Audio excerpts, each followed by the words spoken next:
mengenai model just in time di modul 7 dan modul 8 jika ada waktu ya, nanti saya teruskan pada modul 8 pada kegiatan belajar 1. Nah, apakah Mbak Rita masih berepet ya suaranya ya? Coba digeser deh Mbak itunya. Ini saya juga lagi nyari sinyal yang paling bagus. Nah, Mbak Mufidah bisa dengar ya, Mbak Munifah. Untuk Mbak Munifah bisa mendengarkan saya?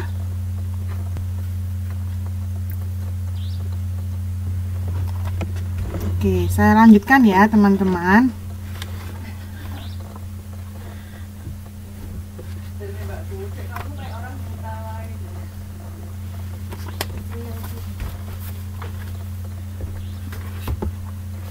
Iya, oh iya, nanti saya benerin lagi masalah swap mikrofonnya ini.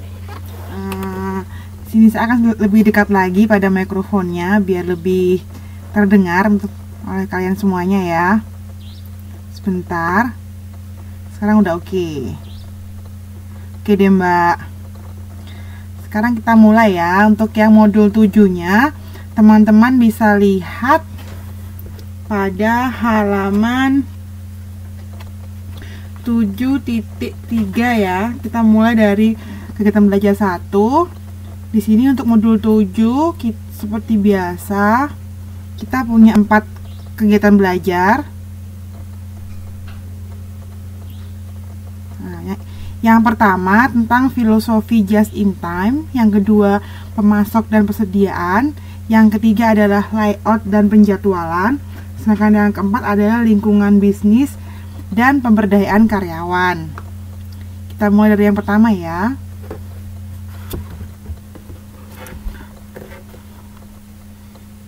Di sini untuk just in time sendiri sebenarnya ini kan bukan kata-kata baru yang kita kenal ya. Kita udah sempat membahasnya beberapa kali pada modul sebelumnya.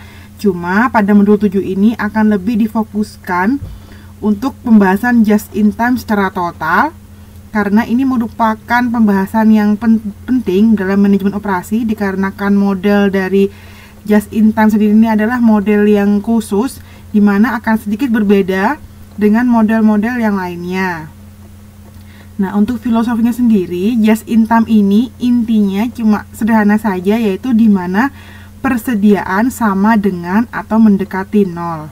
Jadi begitu. Jadi pasti namanya just in time, pasti perusahaan itu tidak memiliki persediaan. Atau kenapa saya terus juga mendekati nol?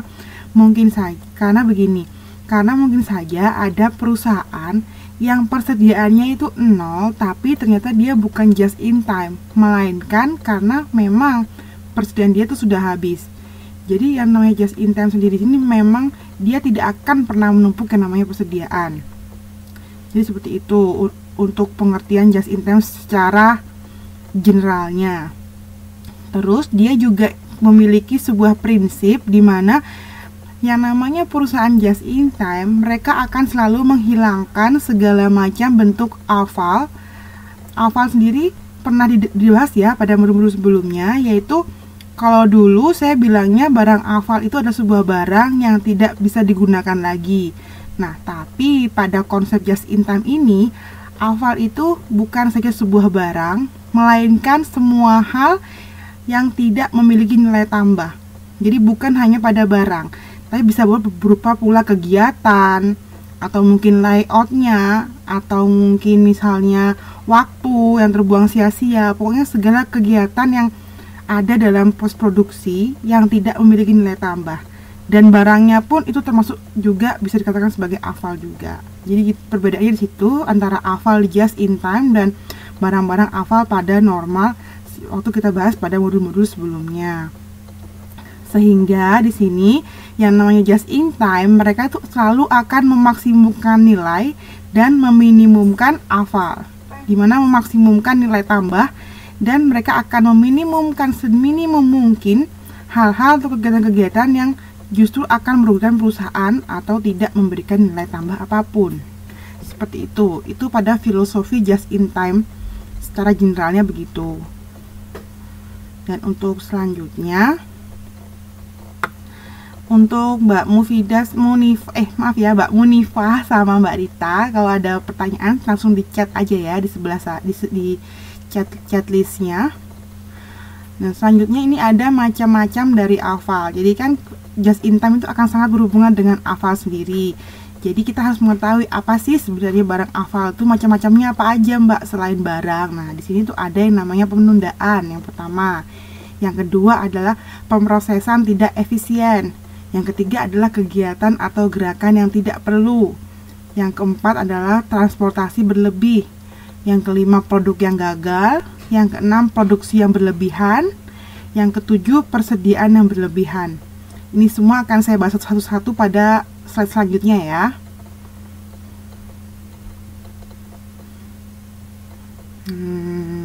Sebentar. Ini agak lemot di sini. Nah, ini dia. Nah, untuk macam-macamnya sendiri, kita mulai dari yang pertama, yaitu yang dinamakan adalah penundaan. Sebentar ya, sebentar. Halo. Mbak, tolong dong Mbak, Risa nih. Iya, saya kembali lagi ya, maaf tadi ada gangguan sedikit. Oke Mbak Rita, nggak apa-apa. Saya tunggu di sini. Untuk penundaan sendiri ini, penundaan itu merupakan menambah waktu proses.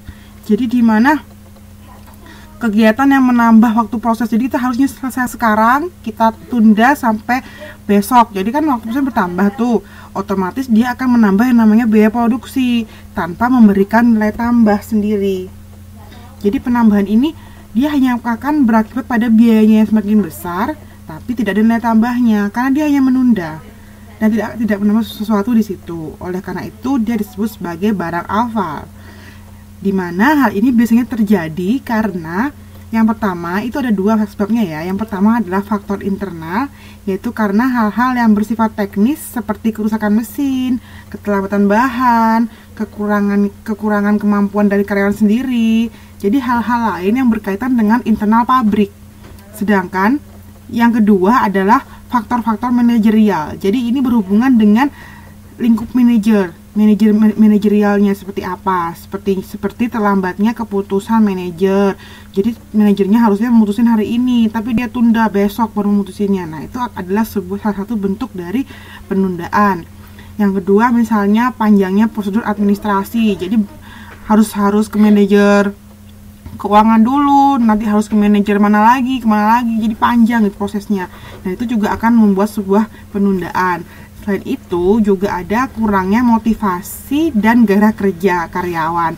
Maksudnya bagaimana? Misalnya begini aja, harusnya karyawan ini bisa menyelesaikan hari ini, tapi mungkin karena dia malas atau dia ingin melakukan hal lain, nggak termotivasi banget buat nyelesain pekerjaan secepat mungkin. Akhirnya pekerjaan itu tertunda pada waktu yang lainnya. Nah, semua penundaan ini nggak bersifat menambah nilai pada perusahaan, tapi justru akan menambah yang namanya biaya produksi. Seperti itu. Itu jenis hafal yang pertama. Untuk yang kedua, jenis hafal yang kedua ini yang kedua adalah pemrosesan yang tidak efisien. Apa sih maksudnya di sini? Di sini biasanya itu dalam sebuah perusahaan itu akan terjadi sebuah penurunan efisiensi apabila pemrosesan itu tidak dilakukan secara benar. Jadi nggak efisien prosesnya itu. Nah, akhirnya dia akan menurunkan yang namanya produktivitas. Setelah produktivitasnya itu turun, otomatis perbandingan input dan outputnya itu tidak akan ideal lagi. Jadi dulu harusnya input 10 akan menghasilkan output 20, tapi karena dia produktivitasnya turun, akhirnya input yang 10 itu hanya akan menghasilkan output sebesar 5. Justru sangat drastis kan turunnya itu. Jadi dia tidak ideal lagi. Nah, seperti itu maksudnya. Oleh karena itu, untuk menjadi menghasilkan output 20 lagi, dulunya itu kita butuh biaya input hanya 10 dengan harga mungkin anggap saja 100.000 ya. Tapi sekarang kalau kita ingin membuat input 20 dengan keadaan yang sekarang ini, jadi kita harus membutuhkan biaya yang lebih banyak lagi, input yang lebih banyak lagi untuk menghasilkan output yang sama. Seperti itu. Jadi dia tuh tidak memberikan nilai tambah di sini. Oh Mbak Ari ya, oh iya Mbak, nggak apa-apa, baru pulang kerja. Oke, langsung gabung aja Mbak. Kita baru itu kok, baru masuk juga di sini, baru mulai juga. Masih pada halaman 7.5 di modul kalian 7.5. Bisa dilihat semuanya.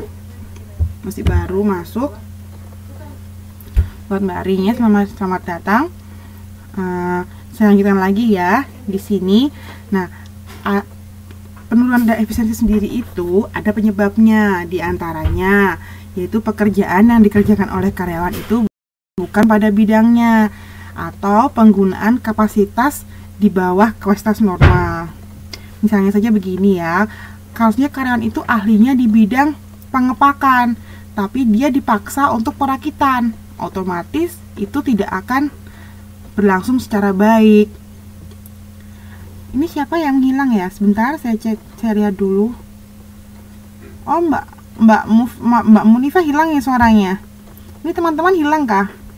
Ya, waalaikumsalam Mbak Siti Rahayu. Selamat datang, selamat bergabung. Terus Mas Taufik juga, selamat malam. Apakah teman-teman yang lain tidak mendengar suara saya? Halo? Ya Mas, hadir. Pak Pres nih tumben datang nih Pak Pres. Nah, bisa, oke lah. Oke, mungkin Mbak Munifah sedikit mencari sinyal yang lebih itu ya, yang lebih bagus, mungkin agak digeser laptopnya atau seperti apa, bagaimana. Nanti juga ini saya rekam, jadi teman-teman jangan khawatir, teman-teman bisa lihat juga di YouTube nanti ya. Nanti malam akan langsung saya upload untuk videonya hari ini. Saya lanjutkan lagi ya.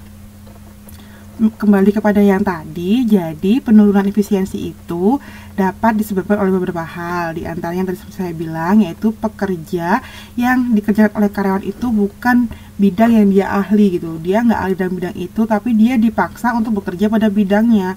Otomatis dia akan menurunkan efisiensi dari kinerjanya sendiri juga. Dan yang kedua misalnya itu penggunaan kapasitas yang di bawah kapasitas normal. Jadi harusnya pabrik ini bisa menghasilkan 10 ton, dia hanya menggunakan sebesar 5 ton. Jadi itu juga tidak akan efisien. Itu juga merupakan AFAL. Jadi seluruh hal yang berhubungan dengan pemrosesan yang akan mengurangi efisiensi itu dinamakan termasuk dalam AFAL. Seperti itu ya. Kita lanjutkan untuk yang ketiga.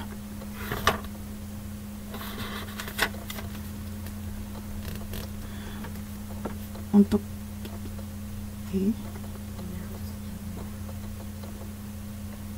sebentar ya, ini sedikit agak lemot. Nah, untuk yang ketiga ini adalah kegiatan atau gerakan yang tidak perlu. Di sini maksudnya adalah kegiatan-kegiatan yang seharusnya tidak perlu dilakukan dalam proses produksi. Jadi sebenarnya ini nggak perlu dilakukan oleh perusahaan, tapi perusahaan itu melakukan hal itu, otomatis kegiatan itu akan termasuk dalam barang dalam macam-macam AFAL. Misalnya saja ya, karyawan yang mengobrol dengan teman sehingga pekerjaannya terbengkalai, karyawannya asik ngobrol, dia lupa deh sama kerjaan dia, artinya kerjaan yang harusnya sekarang selesai jadinya terbengkalai dan tertunda. Nah, ini kan akan tetap merugikan perusahaan dan tidak akan memberikan nilai tambah apapun pada perusahaan kita. Contoh yang lain lagi, misalnya si operator itu dia bertugas untuk menghitung untuk di tempat pengumuman output ya. Jadi finishing produk.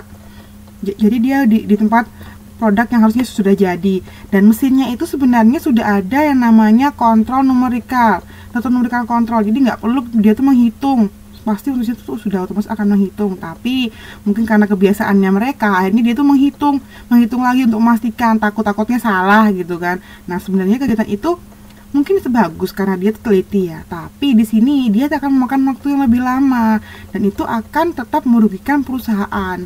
Jadi kegiatan itu tetap dimasukkan dalam kegiatan yang tidak perlu dilakukan seharusnya, karena semua telah dihandle oleh mesin-mesin itu yang siap menghitungnya. Begitu. Contohnya